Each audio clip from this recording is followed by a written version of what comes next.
La idea de esta presentación básicamente es muy introductorio sobre básicamente qué es la microscopía confocal, que creo que la mayoría de ustedes ya saben lo que es la microscopía confocal, cuáles son las partes importantes en un microscopio confocal, cómo hacemos para que funcionen y que con eso, digamos, puedan hacer microscopía, y finalmente hacer una introducción a la microscopía de reflexión interna total, fluorescente en particular, porque la mayoría de lo que vamos a ver en este curso tiene que ver con fluorescencia, que es una herramienta, digamos, bien interesante porque nos permite separar contraste, tener un contraste muy grande entre regiones de interés y fuera de interés, digamos, ¿no? Y eso va a ser muy interesante. Bueno, Adam me facilitó muchísimo el trabajo, digamos, para no entrar en dónde estamos, digamos, parados nosotros. Básicamente ya sabemos que nosotros con la microscopía óptica estamos básicamente en un rango de micrometros hasta unos cientos de nanómetros, y con las tecnologías de superresolución hemos venido cada vez aportando distancia, como a 2 semanas surgieron papers donde ya pueden ver escala de Armstrong, ¿no? O sea, pueden ver moléculas únicas combinando MinFlux con otras tecnologías que creo que después van a ver, y ya en realidad que estamos viendo. Usábamos la fluorescencia para localizar una molécula que no podíamos ver, y ahora estamos viendo a la molécula que es nuestro señalador, pero no podemos ver a la molécula de interés, porque en realidad es simplemente una bandera, ¿no? Pero bueno, estamos logrando llegar a esos límites, realmente apretar al máximo los instrumentos, los métodos, el software para que eso nos permite. O sea que todo lo que yo voy a contar hoy está basado en difracción, o sea que vamos a tener básicamente una resolución en X de unos 200, 300 nanómetros, y vamos a ver que en Z, dependiendo si es confocal o TIRF, esa resolución puede cambiar un poco, y vamos a ver cómo se funciona. Cuando pensamos en la microscopía fluorescente, EPI versus confocal, bueno, un microscopio epifluorescente básicamente cuenta de una luz blanca, que puede ser una luz halógena, de mercurio, etcétera, y que a partir de un cubo de fluorescencia podemos separar una banda de excitación, y un espejo dicroico refleja esa banda de excitación, pero deja pasar la luz de fluorescencia, que como nos mostró Adán, tiene una longitud más larga, digamos, que la longitud de excitación. Después de eso, ¿qué necesitamos? Y bueno, necesitamos o el ojo, o una cámara, o algún tipo de detector que nos permita ver los fotones. Y además necesitamos poner un filtro que nos permite decir qué color tienen los fotones, porque la mayoría de los detectores que usamos son ciegos al color, solo ven básicamente un rango dinámico que está predefinido a priori, o sea, mayoritariamente, a no ser que sean detectores espectrales, y ahora lo vamos a ver, y es lo que nos permite. ¿Cuál es el problema de esto? Y bueno, como ya hemos visto, como ya explicaba Dan primero, cuando tenemos epifluorescencia, colectamos muchos campos focales en básicamente el mismo plano focal de la cámara. Y eso hace de que no podamos resolver en el eje Z, digamos, dónde está viniendo esa información. Tenemos información fuera de foco.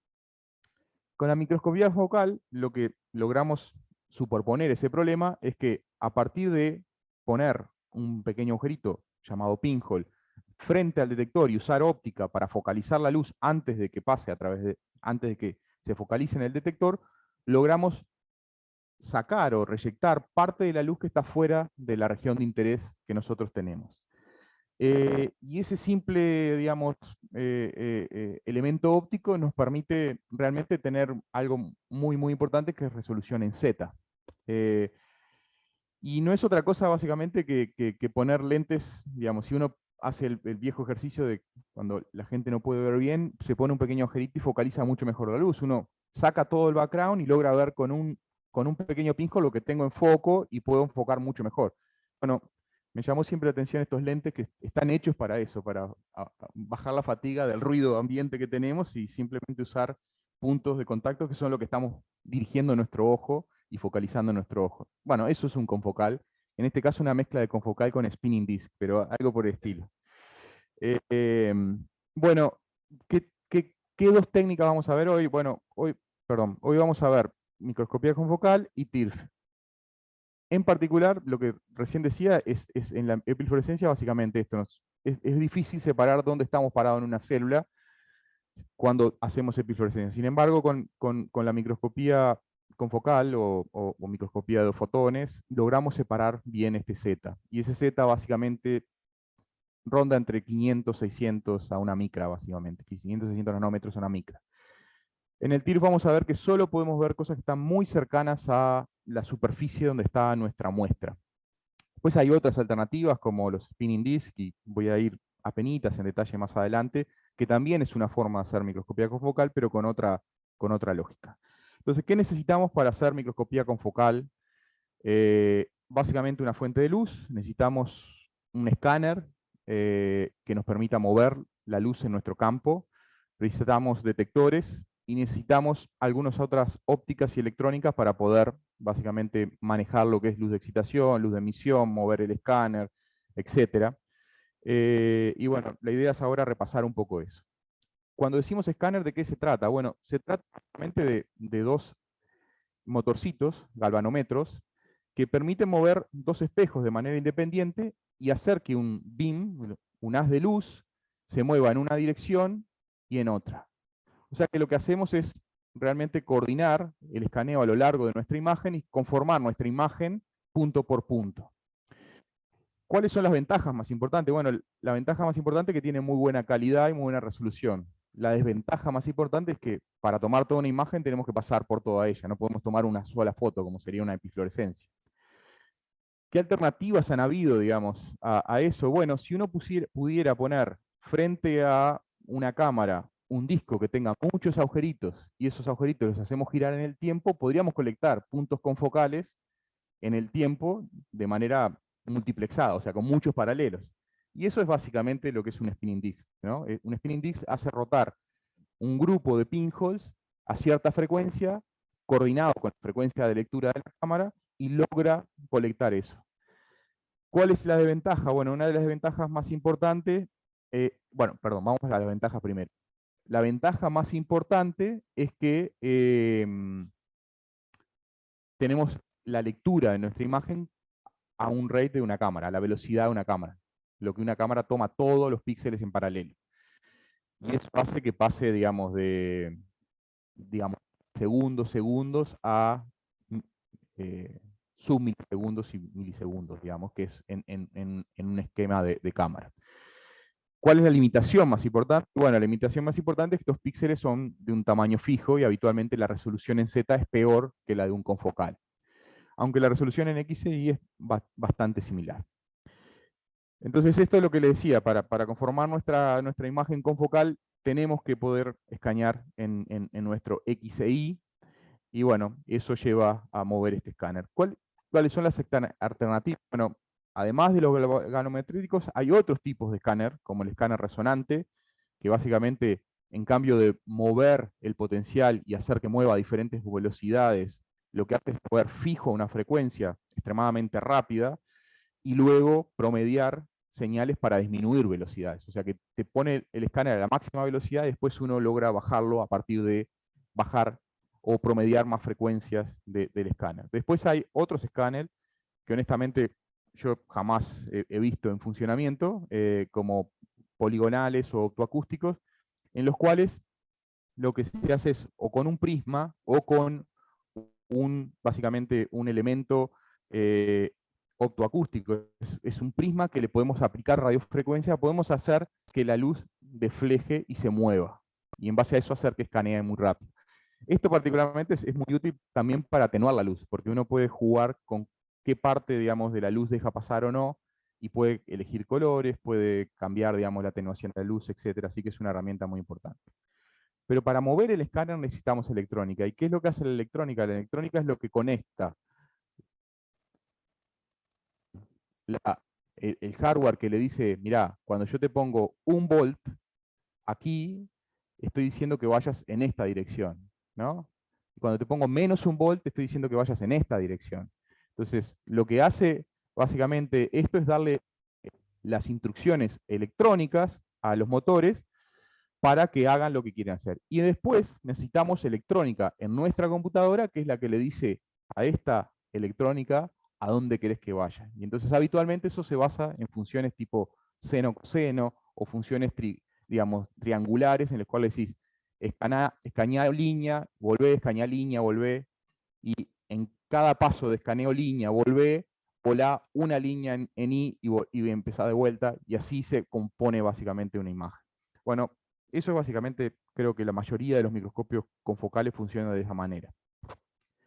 Respecto de los láseres, bueno, dentro de los láseres ha evolucionado mucho, desde los tradicionales helio, neón y argón, a los láseres de diodos y los láseres de estado sólido. Todos ellos mayoritariamente están focalizados en luz continua. O sea que cuando uno piensa en el láser, tiene una cantidad de luz constante. O sea, es continuous wave, ¿no? Una onda continua. Por lo cual, para modificar la intensidad de luz necesitamos otros elementos ópticos. Y para eso, habitualmente usamos esos deflectores que yo les montaba antes. Son atenuadores optoacústicos. Existen otras alternativas que pueden ser usar polarizadores, etcétera, pero la tecnología más moderna va por ese lado. Además de láseres continuos, existen láseres pulsados. Y los láser blancos o supercontinuos tienen la posibilidad de tener un espectro que va desde básicamente 300 y pico, 400 nanómetros hasta 2 micras aproximadamente, y son básicamente pulsados, lo cual es interesante cuando uno quiere explorar todo este tipo de tecnologías para hacer cosas entre pulsos, ¿no? Entonces, cuando queremos hacer medidas de tiempo de vida, el espacio que hay entre un pulso y el otro lo podemos utilizar para saber cuándo caen los fotones luego del pulso. Y eso es verdad no solamente para los láseres supercontinuos, también es verdad para los láseres multifotones, que todos ellos son pulsados. Dentro de los láseres multifotón, básicamente hay una enorme, digamos, industria. En particular me puse algunos de los que son más relevantes. Coherent y Spectraphysics son quizás las dos firmas más importantes. En los últimos 4 o 5 años, Torlab ha empezado a ofrecer también una marca, digamos, bastante más económica, y luego, esto sí es mucho más reciente, han empezado a aparecer láser de 2 fotones, no basado en un principio de cavidad, que es cómo se produce el proceso de 2 fotones, sino en un proceso tecnológico distinto, que es basado en fibra, y que tenemos una longitud de onda. No podemos tener todo un espectro de 2 fotones, de diferentes longitudes de onda. Tenemos solamente una longitud de onda, pero los hace extremadamente más baratos.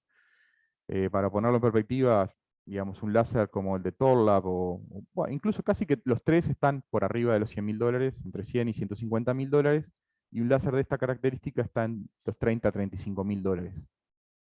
Claramente tenemos solo una longitud de onda, y en todos los otros tenemos un rango, dependiendo del rango que elijamos, que va entre 690 y 1040, 1080 nanómetros. En particular, puse 2 estrellitas porque estos dos son los láser que tenemos en Uruguay. El segundo, que era el que hablaba de las fibras, es el láser que estamos usando para instalar en el 2 fotones que está aquí en el hospital, que después los que quieran podemos ir a verlo. Está en proceso de ensamblado, así que es lindo de verlo porque están ahí todas las partes arriba de la mesa. Y este es otro instrumento bastante más potente que está en el Instituto Pasteur, donde estamos armando otro proyecto para hacer algo mucho más relacionado con Deep Tissue Imaging. ¿Cuáles son los fundamentos? ¿Por qué 2 fotones es confocal? ¿Y por qué ese claim que habitualmente escuchamos es siempre que tenés un 2 fotones no precisas pinhole, es confocal?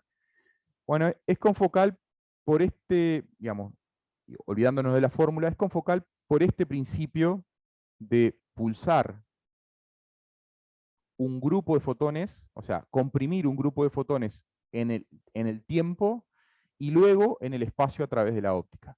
Solo logramos satisfacer la probabilidad de excitación por 2 fotones cuando tenemos suficiente energía, o sea, un pulso comprimido, y cuando tenemos un spot, cuando tenemos la óptica que logra concentrar en ese punto la excitación por 2 fotones.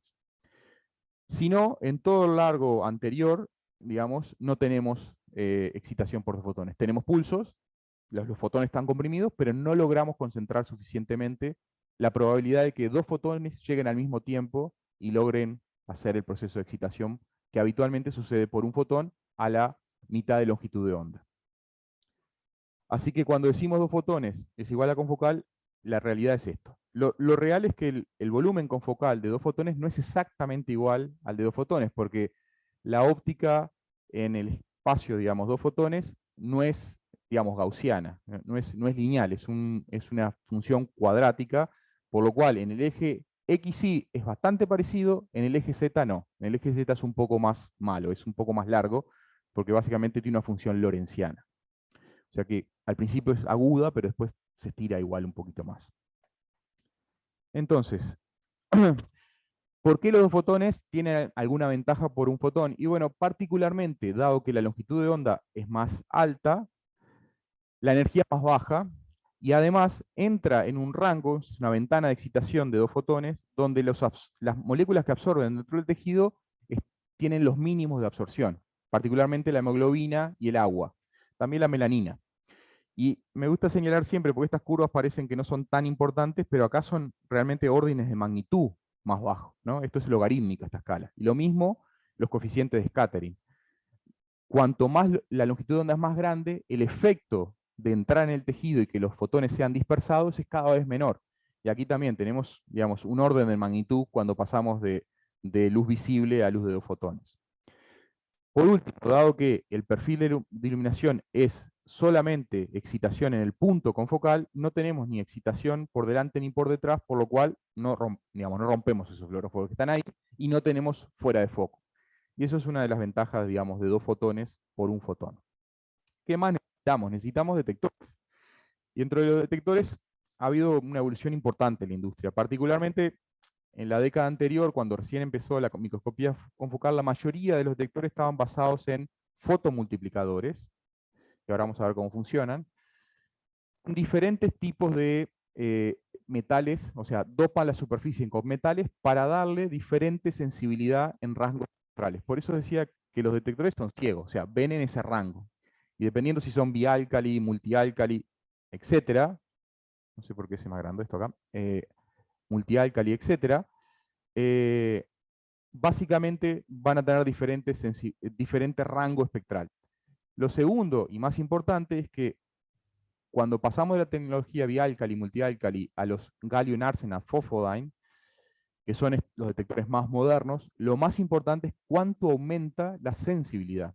La sensibilidad se entiende como el quantum efficiency, la eficiencia cuántica, que es por cada cuántos fotones recibe, cuántos fotones detecta, ¿no? Y pasamos de detectores multiálcali, biálcali, digamos, de un 10-20% a detectores del tipo gallium arsenide que van hasta un 50-60%. Y eso es un montón, digamos, cuando uno lo piensa. Y mucho más cuando queremos hacer microscopía de resolución, donde cada fotón cuenta mucho, ¿no? Porque si no tenemos que acumular más fotones. Después hay otra tecnología que tiene que ver con una tecnología distinta, que es basados en silicona, que también tienen metales que lo que básicamente les permiten es cambiar el rango, y que son fotodiodos de avalancha. Y estos particularmente tienen 2 ventajas. Lo primero es, estos detectores son análogos. O sea, no hay una conversión fotón digital inmediata. Uno necesita tener una tarjeta que convierta. En los avalancha, realmente cada vez que tenemos un fotón, tenemos un fotoelectrón y tenemos básicamente una señal. Y eso es algo beneficioso cuando queremos hacer medidas cuantitativas de fotones, por ejemplo, medidas de tiempo de vida, ensayos de fluctuaciones, etc. Pero por sobre todas las cosas, lo más importante es cuánto aumenta el quantum efficiency, que puede llegar hasta 90%. Y entonces ahí, de 100 fotones, solo perdemos 10, ¿no? Entonces eso es muy importante. Los fotomultiplicadores, ¿cómo funcionan? Hay diferentes características, digamos, y la geometría de los fotodetectores depende de la tecnología que usamos. La mayoría de los que usamos en microscopía son de este tipo, en el cual tenemos una ventana y una serie de dínodos entre un cátodo y un ánodo que tienen un potencial y que van generando desde un fotón, fotoselectrones que se van amplificando en cascada. O sea que cuando pega el primer fotón, produce un fotoelectrón. Y ese fotoelectrón se va a acelerar y va a pegar en el próximo dínodo. El próximo dínodo va a producir al menos 3 o 4. puede producir más, dependiendo de cuánto potencial pongamos, y eso va a ir amplificando la señal. O sea que cuando partimos, básicamente, de un fotón, podemos eventualmente llegar a 60.000 fotoelectrones al final del fotodetector. Y esa es la potencia de amplificar. Claramente, si ponemos más potencial, hacemos que esta aceleración sea más grande. También hacemos que puedan surgir fotoelectrones espontáneos que no vienen del golpe de un fotón, digamos, en el fotocátodo. Y eso es una de las dificultades de esto. Es interesante que se leen a muchísima frecuencia y son realmente muy sensitivos, tienen muy buena señal ruido. Una ventaja interesante de los fotodetectores, y que no es menor cuando uno trabaja con microscopios customizados, es que tienen áreas de detección extremadamente largas. Y cuando uno quiere alinear, digamos, instrumentos digamos, customizados, es mucho más fácil poner la luz adentro del detector con algo que tiene, digamos, milímetros que con algo que tiene 100 micrómetros o 200 micrómetros. Y ahí hay que laburar un rato para alinear todo y que te quede, digamos, bien. Entonces, eso es una ventaja. En el avalancha, lo que tenemos son básicamente un semiconductor basado en sílica y ponemos un potencial y la amplificación es directa, digamos, no hay una cascada, digamos. Literalmente tenemos un enorme, digamos, se llama un área, digamos, de depresión, en el cual, a partir de poner potenciales cada vez más grandes, podemos hacer que esta amplificación sea todo de una, digamos. Golpe todos los fotoelectrones y el cátodo detecta eso y básicamente lo mide como un evento y no confunde multiplicación de eventos.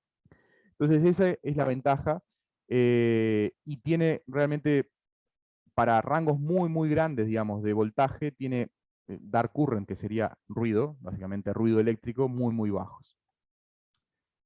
¿Qué otros detectores también tenemos? Y bueno, tenemos cámaras, ¿no? Y las cámaras son muy importantes para la segunda parte, que es la parte de TIRF, en el cual vamos a detectar nuestra señal no escaneando, sino colectando todos los píxeles en paralelo. Actualmente existen una infinidad de arreglos que me gusta llamarle nanocámaras, porque en definitiva son fotomultiplicadores que obtienen información espacial de la luz que está llegando a ellos.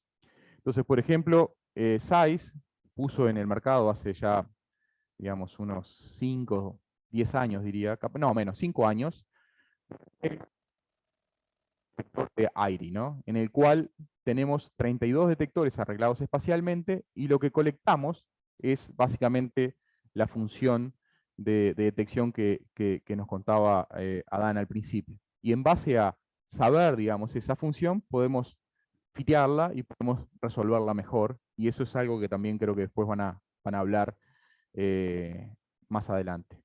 Después existen detectores de conteo de fotones como el Espada Array, en el cual también se pueden obtener informaciones espaciales y existen fotodetectores que pueden detectar, por ejemplo, en una línea, un espectro. Entonces, si uno pone un arreglo óptico frente a esto, logra separar por color la fluorescencia y hacer que cada uno de esos, ¿cómo se dice? Esos eh, regiones de fotodetector tengan información espectral distinta. Entonces, particularmente en la tecnología de cámaras existen básicamente dos tecnologías, unas que son las CCDs y otras que son las CMOS. Y la diferencia más importante entre ambas tecnologías está relacionada en, bueno, primero que nada en cómo son construidas, pero más importante en cómo se leen. En el caso de las CCDs, lo que tenemos es una amplificación que es igual para todos los píxeles de la imagen. Y eso es importante porque eso quiere decir que nuestro ruido es igual en todos los píxeles de la imagen. O sea que nosotros tenemos un fotón pega aquí o pega aquí, no lo voy a leer hasta que llegue, digamos, el readout al turno que le toca a ese píxel. Y eso hace que también sea un proceso un poco lento, porque, digamos, por más que yo colecte todos paralelos, cuando los voy a incorporar en mi sistema electrónico, los leo uno a uno. En el caso de las CMOS, la tecnología es distinta, porque cada detector es independiente. Y eso nos permite leer se llama un rolling shutter, o sea, lo que sería leer a una línea a lo largo de manera paralela. Eso hace que leamos mucho más rápido, pero ahora el píxel este con el de al lado tienen diferente ruido. Y eso tiene otras consideraciones cuando, por ejemplo, queremos hacer, yo qué sé, de convoluciones, ajustes, digamos, análisis en microscopía, digamos, de super resolución. Cuando uno los compara en números, bueno, lo más importante es que la tecnología CMOS hizo que todo esto fuera mucho más barato y mucho más fácil de poner mucho más píxeles, por lo cual es más sencillo tener píxeles también más pequeños. Eh, Relacionado a la sensibilidad es más o menos similar.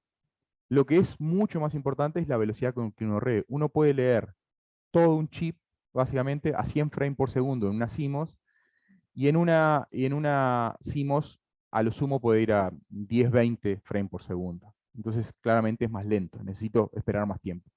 Después, en la señal, digamos, en el ruido, básicamente son similares, y en el dynamic range son un poco, digamos, tiene un orden de magnitud de diferencia. Me gustaba señalar en particular esta cámara, que es una cámara nueva, que tiene una tecnología superior a las CMOS convencionales, que tiene sensibilidad de 95%, o sea que 95% de 100 fotones son detectados, que es una cámara que existe en Uruguay, que está en el Clemente Estable, que Andrés Di Paolo está instalando en el microscopio, que va a ser un microscopio TIRF, y que creo que es una tecnología que va a ser muy, muy viable, muy potente para hacer super resolución en el país. Entonces, para la detección también necesitamos electrónica. ¿Y qué electrónica necesitamos? Bueno, particularmente necesitamos algún tipo de tarjeta que pueda leer cómo llegan los fotones, ya sea a partir de un escáner o a partir de una cámara, y que permita, en caso de que son detección análoga, convertirla en digital. Y para eso existen cierto grupo de elementos, como son los discriminadores, en los cuales, a partir de poner un umbral, digamos, de potencial, define cuándo es un fotón o cuándo no, básicamente. Y eso es lo que se usa sobre todo en las tecnologías de medidas de tiempo de vida, para poder decir verdaderamente esto es un fotón o esto no es un fotón. ¿Qué otras partes necesitamos? Bueno, necesitamos claramente separar, sobre todo, la luz de excitación de la luz de emisión. Y para eso usamos filtros. Y los filtros no son otra cosa que elementos ópticos, mayoritariamente filtros de interferencia, en los cuales se superponen capas que generan interferencia constructiva, destructiva, a pasar la luz a través de ahí, o filtros de color, que simplemente son vidrios que están dopados con algún material que absorben la luz, y como la absorben no la dejan pasar. Y después tenemos filtros que pueden pasar pasabanda bajo, o sea que pasan luz por debajo de una longitud de onda, pasa alto, y filtros de pasabanda que tengo aquí abajo, por ejemplo. Una parte importante para microscopía es el uso de los cubos. ¿Por qué? Porque cuando hagamos microscopía TIRF, lo que vamos a hacer es, si tenemos una lámpara o incluso si tenemos un láser, vamos a hacer que la luz refleje en un dicroico y ese dicroico va a llevar la luz hasta nuestra muestra. Pero mucha de la luz que va a llegar a la muestra va a ser reflejada en la superficie y va a volver hacia el área de detección. Y estos dicroicos en TIRF son especiales, no son dicroicos convencionales, porque tienen que realmente poder lidiar con la cantidad de luz que van a estar recibiendo. Por lo cual, bueno, me pareció interesante hacer esto. Y obviamente para que necesitamos usar un filtro de pasabanda eligiendo la longitud de fluorescencia. Algunas consideraciones acerca de las correcciones y las aberraciones cromáticas, que van a ser muy importantes en la microscopía TIRF, tiene que ver con que, bueno, el lente ideal, no importa donde uno haga pasar, digamos, un rayo de luz, un haz de luz, todos van a focalizar en el mismo punto. Porque los lentes no son ideales, no tienen el mismo ancho, no tienen la misma tramitancia, y por ende, cuando focalizan distinto, en distintos puntos. Focalizan en distintos puntos que pueden ser aberraciones cromáticas, o sea, dependiendo, aberraciones esféricas que tienen que ver del círculo donde están, pero también puede pasar que en un mismo punto, en realidad no puede pasar, no, pasa, que en un mismo punto, dependiendo de la longitud de onda, también cambia el punto de foco. Y eso también tiene mucho que ver con lo que vamos a ver en la parte de TIRF.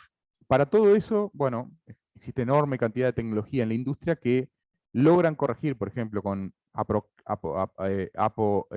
Acromat, fluorocromo y apocromat, etcétera, diferentes tecnologías en las cuales superponen lentes que precompensan ese desfasaje y hace que lleguen a foco o que corrijan, digamos, el efecto de la circularidad de los lentes.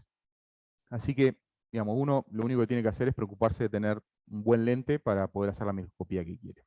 Entonces, ahora que vimos, digamos, básicamente casi que todo lo que necesitamos para hacer microscopía confocal y además algunos detalles de los requerimientos ópticos y detección para microscopía TIRF, la idea es brevemente contarles qué es la microscopía TIRF y cómo funciona.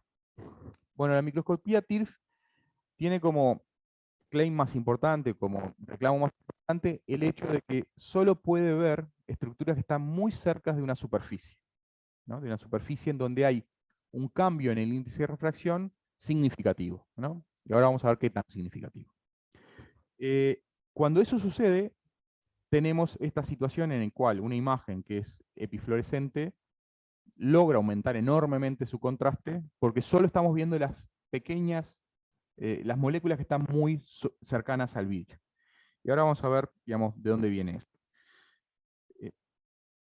Porque me parece que como uruguayos es interesante y siempre somos muy orgullosos, digamos, de nuestra gente, que es, más allá de que todo el crédito del desarrollo de la copia TIRF está asociada al grupo de Daniel Axelrod, y que fue quien realmente potenció y hizo la interpretación para hacer la microscopía fluorescente, me parece interesante solo señalar de que los trabajos originales sobre total internal desarrollados en la década del 60 y 70 por un uruguayo. Y ese uruguayo se llamaba Thomas Herfield. Así que a mí me pareció muy bonito, buscando, digamos, literatura casi, que fueron los primeros papers que diera crédito, digamos, a que este uruguayo, Herfield, fue uno de los pioneros en los fundamentos para poder hacer Total Internal Reflection. Lo quería hacer como anécdota. Bueno, ¿qué podemos ver con la microscopía TIRF? Bueno, podemos ver procesos claramente dinámicos del citoesqueleto que están muy cercanos a la membrana plasmática. Podemos ver procesos de endocitosis, porque donde la membrana se empieza a curvar, son realmente estructuras muy, muy finitas, muy pequeñas. Estamos hablando de unos 100, 200 nanómetros. Podemos ver exocitosis, cuando hay budding, digamos, de una vesícula, también la podemos capturar si está pegada al vidrio. Podemos ver, sin lugar a dudas, es la técnica por excelencia para todo lo que son adhesiones celulares, focal adhesion, y todo lo que está relacionado con los contactos de las células con la superficie. Y además, todo lo que tiene que ver con, digamos, neuro y botones sinápticos y demás, cuando logramos tenerlos cerca del vidrio, es súper potente porque realmente el contraste es todo o nada. Entonces, ¿qué es la reflexión? Bueno, digamos, la reflexión no es otra cosa, digamos, que lo que estamos acostumbrados a ver, digamos, cuando, eh, cuando me estaba haciendo señal de Andrés, que cuando tenemos, digamos, un lago o lo que sea, tenemos realmente un cambio de índice de refracción muy importante, el agua y el aire, donde el aire es 1 y el agua es 1.33, y si vemos algo lo vemos reflejar, y eso es lo que nosotros vemos con la reflexión. En la práctica, básicamente, si uno lo hace lo mismo, digamos, en un vaso de agua con un láser, enseguida ve que si logra inclinar ese láser hasta cierto punto, en una parte logra cruzar la interfaz y en otra parte no. Y eso es lo que vamos a ver ahora en un segundo qué quiere decir. Pero es la tecnología clave para la transmisión de datos a través de fibras ópticas. O sea, cuando uno pone un haz de luz dentro de una fibra óptica, cómo migra la luz a través de la fibra óptica es el principio de Total Internal Reflection. Y a eso le debemos toda la nueva tecnología de transmisión. Entonces, no voy a ir sobre la difracción y el límite de difracción, que ya Adán lo hizo. Me parece que me desconecté, porque me dice que estoy desconectándome. Perdón. Eh, qué macana esto, che.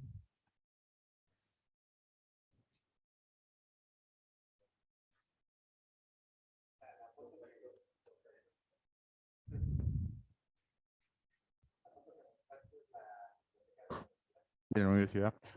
No lo dije al principio, lo puse como crédito, pero ahora después al final lo iba a poner los agradecimientos, digamos, de que la mayoría de todas estas LAI son prestadas, en particularmente de Adán y de otro colega en UCI. Pero la reflexión básicamente es la vuelta, digamos, de la luz sobre una superficie donde no hay un cambio, digamos, en la longitud de onda. La refracción es...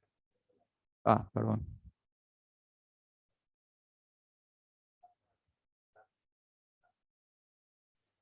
Dice stop sharing.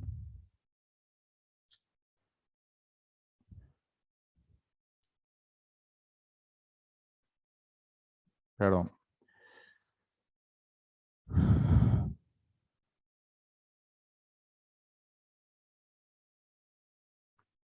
Y volví a conectarme de vuelta. Y ahora...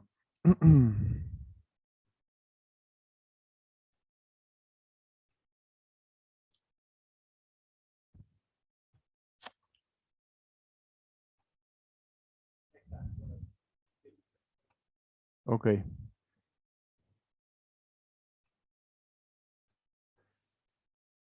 Entonces, básicamente, la ley que describe, digamos, el principio de Total Interreflection es la ley de Snell. Y lo que dice es que cuando tenemos un haz de luz que se enfrenta a una interfase donde hay un cambio en el índice de refracción relativamente grande, la luz puede pasar, pero si llego hasta cierto ángulo crítico, la luz no pasa más y se refleja en su mayoría. ¿Y eso qué quiere decir en principio? Básicamente quiere decir de que si tenemos, si igualamos esta ecuación a ambos lados y despejamos uno de los ángulos, el seno del ángulo solo puede ir entre 0 y 1, ¿no? Digamos, ¿no? ¿Y cómo puede pasar de que pueda valer más de 1? Bueno, no puede valer más de 1.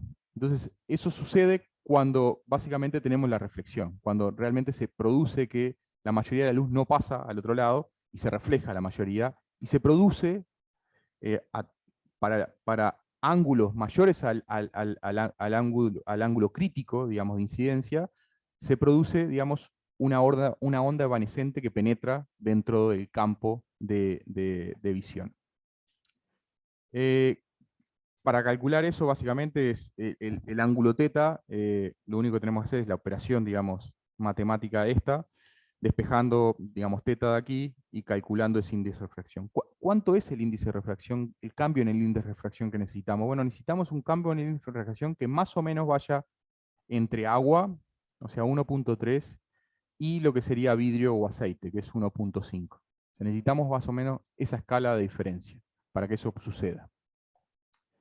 Cuando eso sucede, lo que les decía es, y para ángulos mayores al ángulo crítico, hacemos de que la luz penetre con una función, que es una función exponencial, y que depende básicamente de la distancia eh, como 1 sobre d, digamos. O sea que 1 sobre d es la distancia a la cual tenemos un ángulo crítico que nos permite penetrar tal z.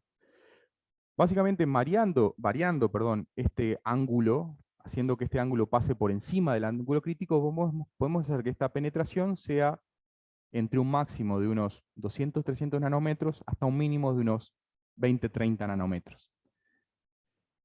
Y uno podría jugar con eso, y eso tiene una cantidad de consideraciones teóricas que son importantes, porque cuanto más lejos nos vamos de la superficie, otros procesos que tienen que ver con la, digamos, reflexión de la luz, por el proceso, digamos, del rebote de la luz que llega, la onda evanescente que llega hasta este punto y que interacciona con otras estructuras, pueden dar señal que no es realmente fluorescencia. El otro punto importante que me interesa hacer aquí es que la luz que llega a este vidrio tiene que ser una luz colimada, o sea, tiene que ser una luz paralela. Porque si nosotros tenemos luz con diferentes ángulos, como sería, yo qué sé, una lámpara, un arco, no va a funcionar, porque cada uno de ellos va a tener diferentes profundidades, ¿no? Y lo otro importante es que el índice de refracción y la longitud de onda son importantes. Y hago un punto en la longitud de onda porque si nosotros queremos hacer TIRF a dos longitudes de onda, tenemos que considerarlo esto, porque el ángulo crítico para digamos, una excitación de, yo qué sé, 488 no va a ser lo mismo que el ángulo crítico de una excitación de 546. Y la conclusión que vamos a sacar tampoco, porque si ponemos el mismo ángulo crítico, estamos viendo profundidades en el TIRF que son distintos. Y eso también es muy importante tener en cuenta. Ya estoy al final de mi tiempo, así que voy a tratar de ir rápido en las últimas diapositivas para contarles qué tipo de TIRF, de modos de TIRF tenemos. El modo original estaba basado en prismas, que es básicamente si nosotros tenemos diferentes tipos de prismas sobre una superficie y esta superficie que es el vidrio donde tenemos las células, y el prisma tienen una interfase que permiten, digamos, tener el mismo índice de refracción, y logramos entrar con un láser o una luz colimada a ángulos mayores al ángulo crítico, vamos a producir una onda evanescente aquí, ¿no? Y esa es la manera original en la cual Axelrod desarrolló la teoría, digamos, la práctica TIRF. Y así y es comercial y se ha usado mucho. Sin embargo, la tecnología ha evolucionado hacia otro, que es la que vamos a ver a continuación, que es a través de objetivos. Una cosa que uno ve aquí es que, bueno, básicamente necesita poner una cantidad de arreglos ópticos y tiene una cantidad de constricciones, por ejemplo, en el cual, bueno, tengo que tener este prisma sobre mi muestra tiene que estar adaptado a todo este sistema. Una ventaja es que tenemos un objetivo que puede variar la apertura numérica, puede variar la magnificación, etc. Y eso no es tan así cuando trabajamos en un microscopio objetivo.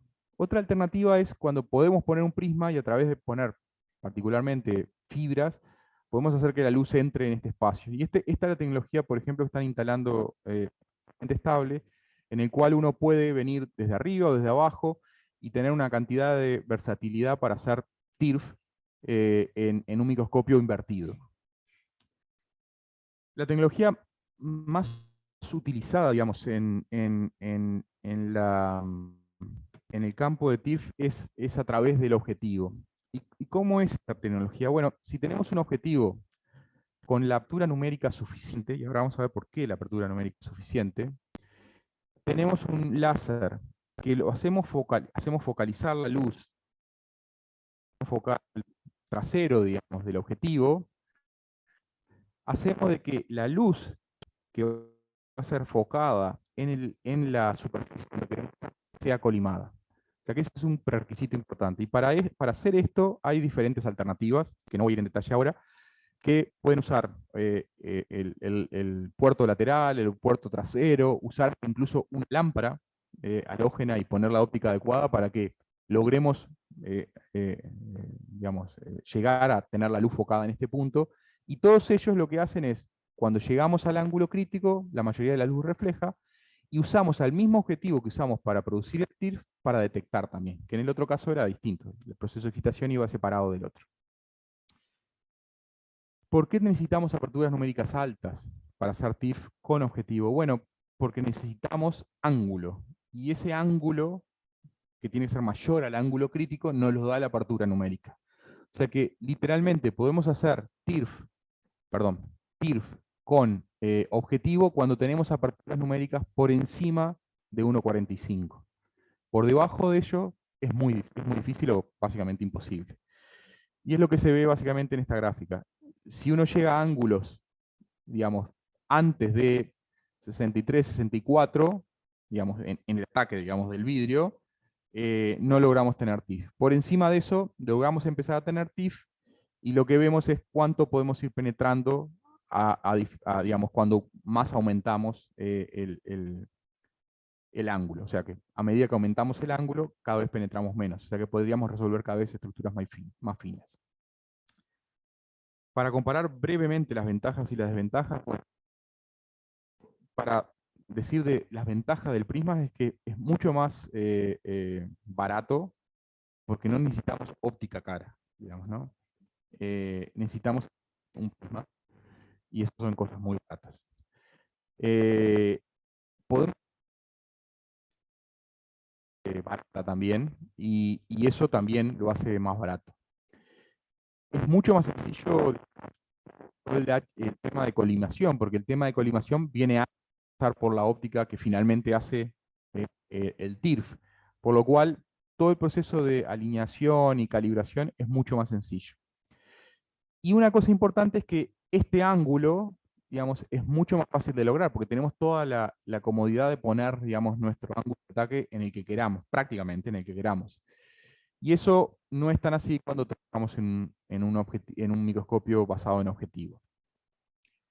La desventaja es que todo esto lo hace un sistema mucho más inestable, porque tener todos los pasos, digamos, de una fibra, de un prisma, el prisma con el índice de refracción con la superficie, etcétera, lo hace mucho más complejo, y eso es una desventaja.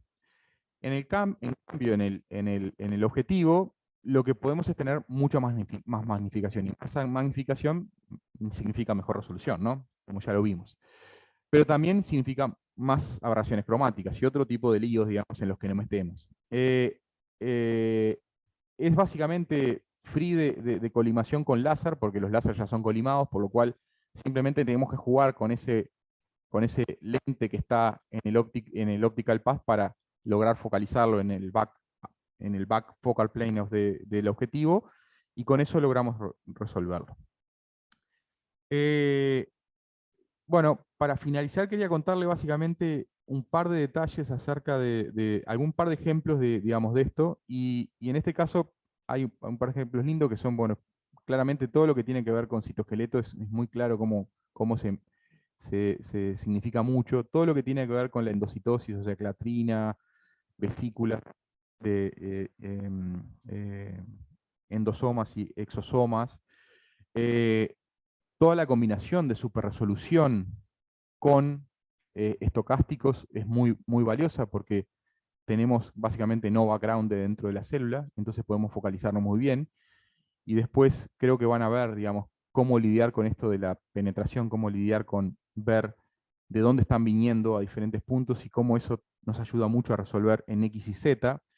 Y particularmente creo que van a ser un punto en esta nuevo método de un colega argentino, que es Fernando Stefani, en el cual, utilizando microscopía TIRF convencional y simplemente estocásticos, logran resolver con muy buena precisión los anillos de espectrinas en neurona en X y Z con resolución de algunos nanómetros. Así que yo les quiero agradecer a todos, en particular a Contao y también a Dan, que me prestaron muchas de las diapositivas que tenía para hoy.